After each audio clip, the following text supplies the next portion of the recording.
India Telangana Mrs ఇండియాలో super classic కేటగిరీలో crown గెలిచాను. ఫస్ట్ రన్నర్అప్గా గెలిచాను.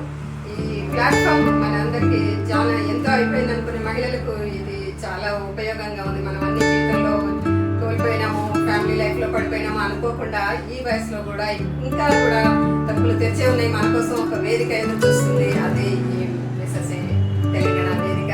మనకి మీరందరూ రిజిస్ట్రేషన్స్ ఓపెన్ అయినాయి. త్వరలోనే ఆడిషన్స్ కూడా స్టార్ట్ అవుతున్నాయి. సో మీరందరూ కూడా పాల్గొనండి. మీ స్కిల్స్, మీ నైపుణ్యాలకు మెరుగుపెట్టి ఇంకా మనకు ఇంకో జీవితం, మరో కొత్త జీవితం మన కోసం